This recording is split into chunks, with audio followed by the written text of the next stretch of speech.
Good afternoon, everyone.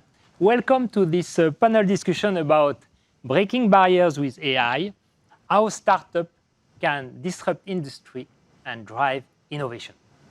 My name is JM. I lead the data analytics practice at Google for APAC and focus on AI based in Singapore. With me, I have Tejas from Jiva. Hi, my name is Tejas. I work at Jiva Agritech. At Jiva, we're on a mission. We help farmers grow their crop a little bit better, and we make sure that they get the right price for their harvest. Thank you. HH from SG Innovate. Thank you, JM. My name is HH. I head investments for SG Innovate. For those of you who don't know us, we are early stage investors in emerging technology backed by the Singapore government. Areas of focus include agri-tech, biotechnology, sustainability, and of course, advanced manufacturing. And AI, of course, plays a big role in all of these verticals. And Gaurav from 1billion.ai. Hi, everyone. I'm Gaurav from Next Billion AI. We're a location-based services platform. We primarily provide solutions to 4 verticals: transportation, supply chain, field services, and smart cities. Excited to be here and sharing more with you. Thank you very much. Exciting time these days. So maybe I will start with you, HH, from SG Innovate. What are your thoughts about market opportunity for AI-based products and services in Asia Pacific? Well, I think there's a short answer and there's a very, very long answer. I could basically take up the whole session just talking about all the great opportunities within the APAC region, but I don't think we want to do that. So I think I'll just distill it into some very basic opportunities which I see. I think fundamentally for those startups that are adopting AI, it is all about the problem that they're trying to solve primarily. And then we also look at how big the problem is. How willing are people to pay for that problem? Because if no one's going to pay for it, then it's not a business in itself. And ultimately, how easy is it for the problem to be adopted or the solution to be adopted? So I think AI companies that successfully navigate these 3 key areas are those that are successful. I will very quickly go through some of the areas or the segments that I've seen. A lot of the best companies that we have seen adopt AI as part of an ongoing process to improve their businesses, to get closer to customers, to scale. Examples would include companies like Gojek, Grab. They didn't start off as companies that had AI at the center of what they did, but ultimately they needed AI because otherwise they would not have been able to pull together or to hold together the huge and complex organizations that they currently have. The second is where AI is embedded or incorporated within the product itself. We see this a lot in medical devices. Today, companies that use sensors use AI as part of the product suite so that they can improve the kind of output for doctors so that it reduces the time for doctors to make assessments. It reduces the time for them to improves accuracy and provides more consistency. And then, of course, there are those companies that provide consulting services in the AI space. And that also is a very big area. And companies such as Palantir, for instance, have built up extremely competent businesses in that space. So I think, in a nutshell, it's all about understanding what is the business problem they're solving. And AI can do so many things. It is really about how you want to apply it. Well, thank you very much for those insights, HH. Really appreciate. So talking about what type of problem we can solve with AI, let me ask you, Tejas, what are you doing in the farming landscape with AI? Well, thanks for the question. So at Jiva, one of the problems we're trying to solve is to help solve cash flow issues for farmers. Like you're a farmer, you've grown, you've worked very hard, you've grown a crop all season, and now you're looking to sell this. So there's a lot of things that happen after that. You'll need to hire some labor to help you harvest everything. You'll need to put it onto a truck. You'll need to send it. And these are all very, very sort of cash-intensive things. So it's very difficult for farmers to sort of arrange this. Typically, they go to very large loan sharks, and it's very difficult for them. So we've been using AI to help us figure out which farmers are a little bit more creditworthy and are not so likely to default and will sort of give us our cash sort of back. And one thing that we actually did over here is that when we started, we also thought, okay, fine, let's not do anything with AI. Let's just look at maybe the standard credit bureaus and just let's speak to them and see that, hey, is this farmer trustworthy and stuff like that. But unfortunately, the data that we got back from them seemed to have no bearing or no correlation with what we saw. The farmers that we thought that we saw actually defaulting on our advances were not the ones that the credit bureau flagged, and vice versa. So what we thought we'll do is let's start in a very, very small way. So we thought we'll start in a small way, very cheap. We'd already issued about maybe about 10 to 15,000 small term loans at that cash advances at that time. One of our developers just took it, put it on his local laptop, trained a very simple machine learning model on that, and we found that because we had first-party data, that was far more efficient than some general third-party data from outside at predicting who would actually sort of default and which cash advances are safe for us to give out. So it was a very small piece for us, but it had a huge impact because this allowed us to sort of start working to approve cash advances with much more efficiently.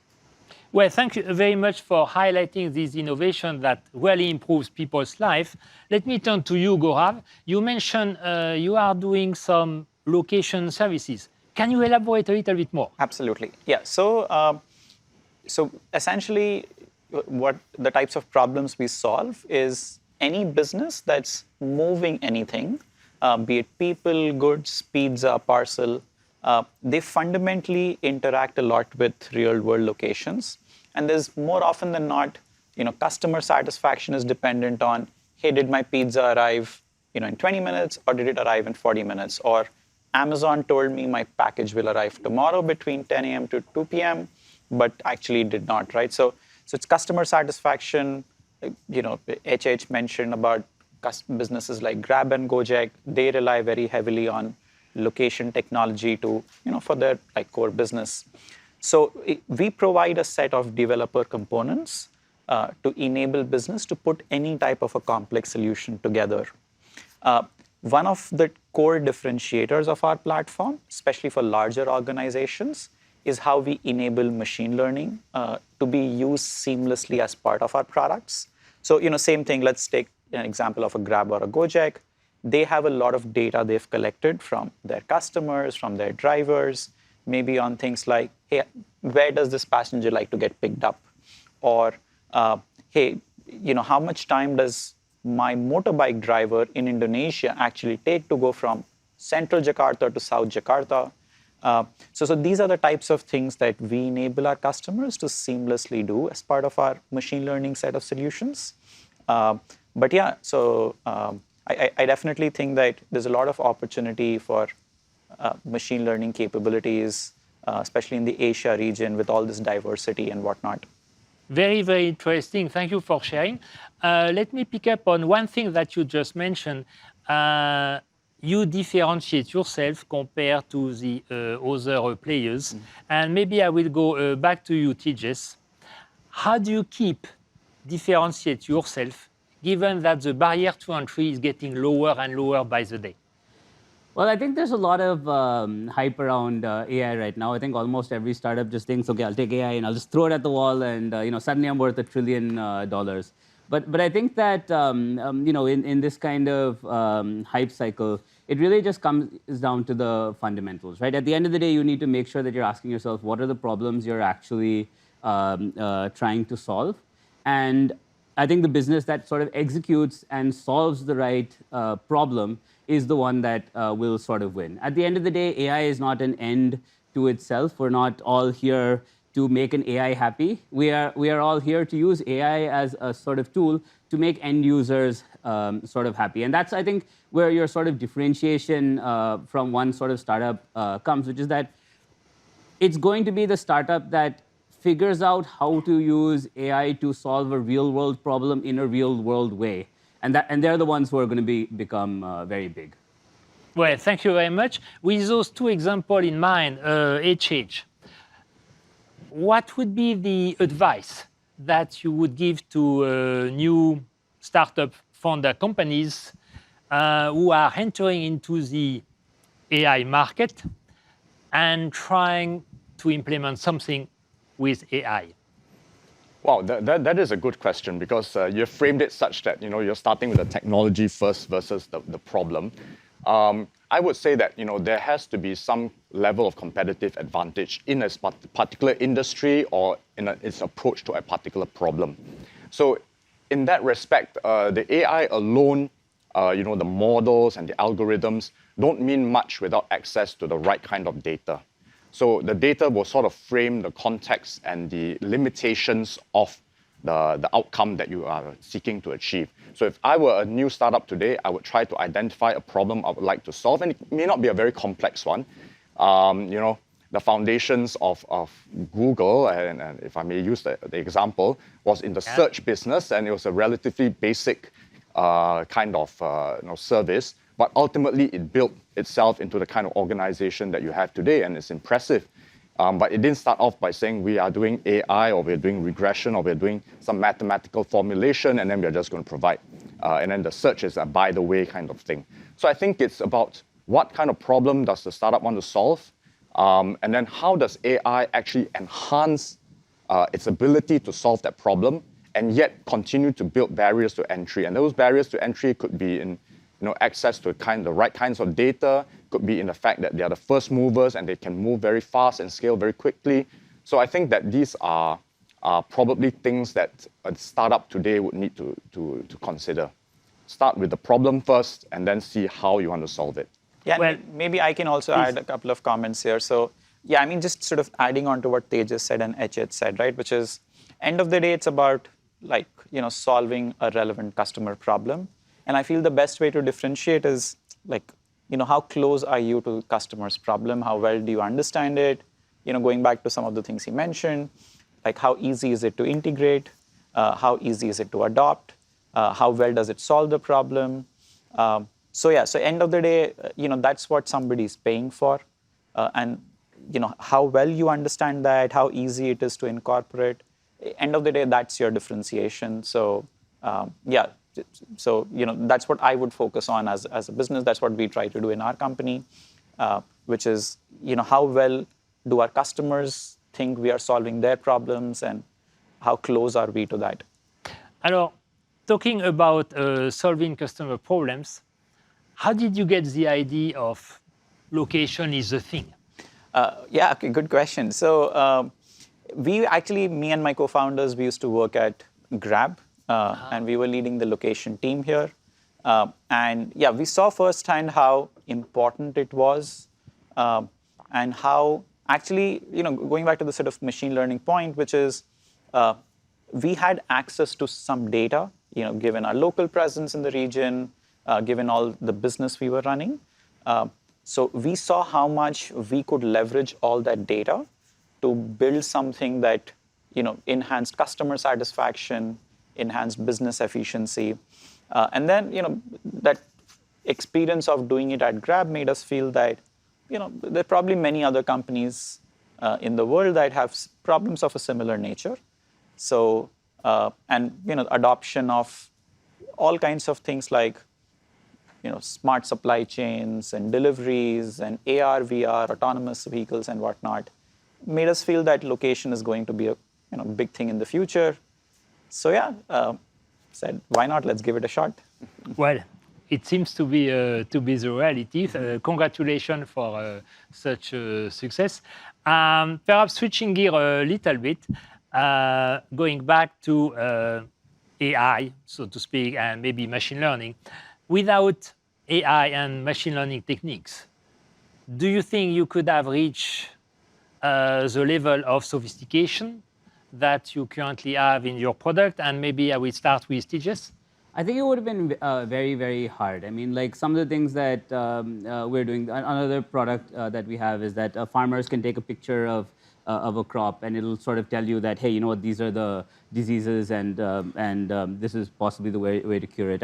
I think that without the help of AI or machine learning in particular, it's a lot harder to sort of do these things. You'll need to sort of show that picture to like a panel of experts, and maybe they know it, maybe they don't. It's a very sort of tedious process, but thanks to machine learning, we're able to sort of cut down the amount of time that farmers need to wait to sort of get answers to these questions. And there are still, of course, some questions where the AI is just not there. It doesn't recognize that particular disease. And we're still using an expert for those sort of things. So we kind of have the ability to say, okay, this doesn't look right. Yeah, okay, ask a real human or something, and you'll still get better advice. But I think that the AI has really helped us scale once we already figured out what is the problem that we're trying to solve, and we had been doing it in a manual way for a couple of months before we even tried the AI approach. Is it something that you have witnessed, HH, by looking at many startups across Asia Pacific?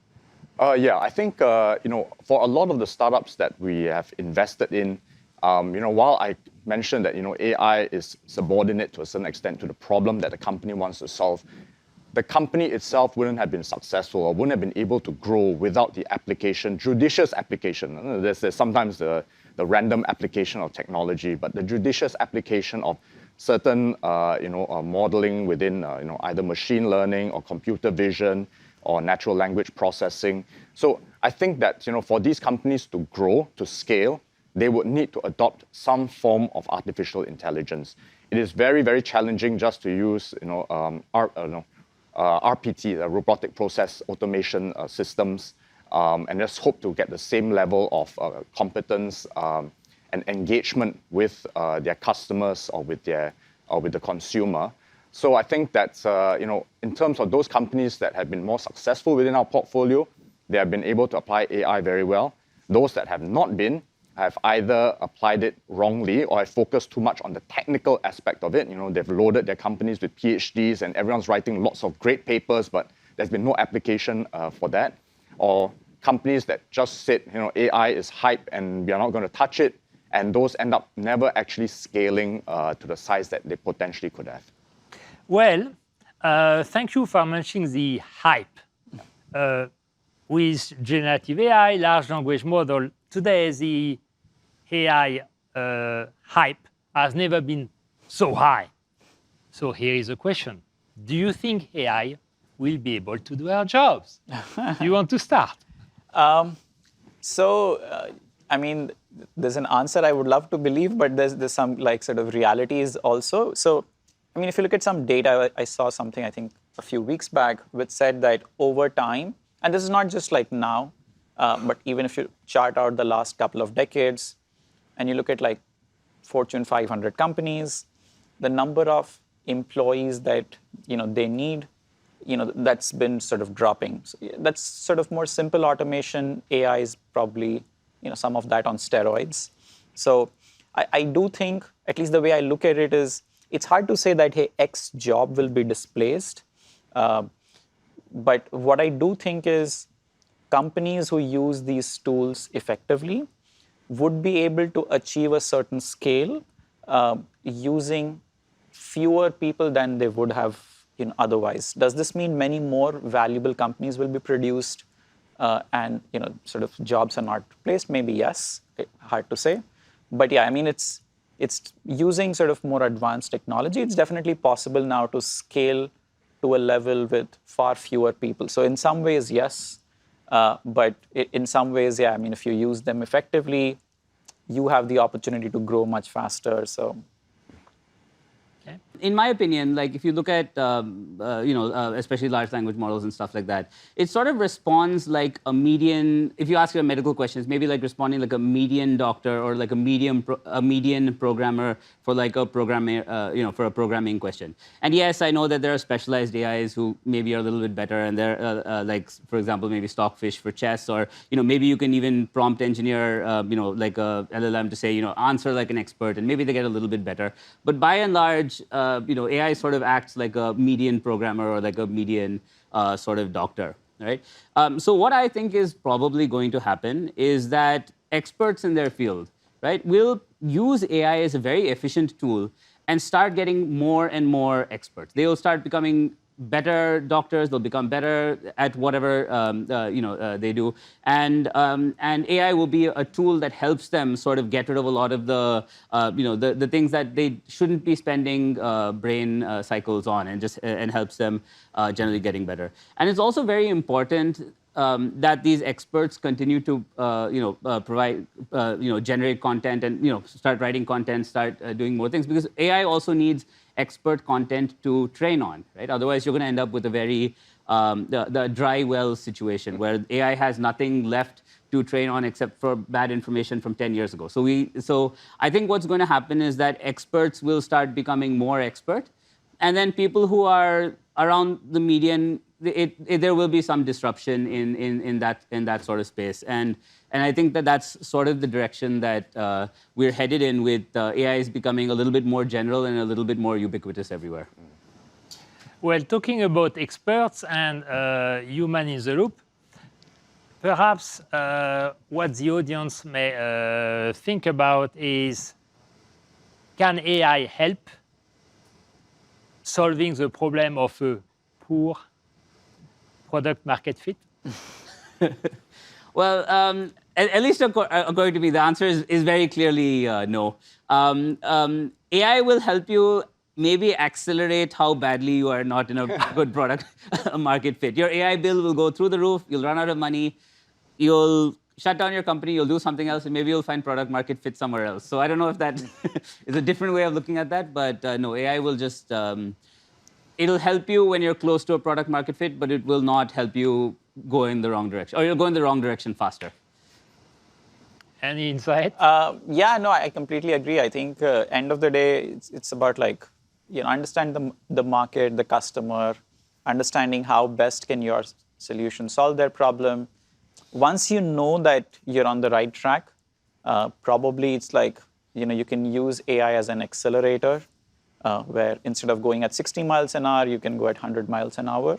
But yeah, I mean, if you're going 100 miles an hour and hitting a brick wall, you'll just hit the brick wall with far more intensity and a far more painful accident maybe. But yeah.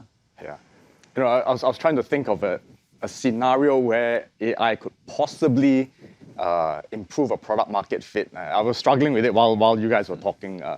I can only think of one scenario, and is that the application of AI to a particular problem where there's an existing gap in the product market fit, where it might be helpful is to highlight to the founders that there is this gap and that it's just going to get worse, and that AI itself is unable to address it. For that, of course, you've got to understand, what are the numbers, the weightages and the outcomes attributed to the predictive model itself.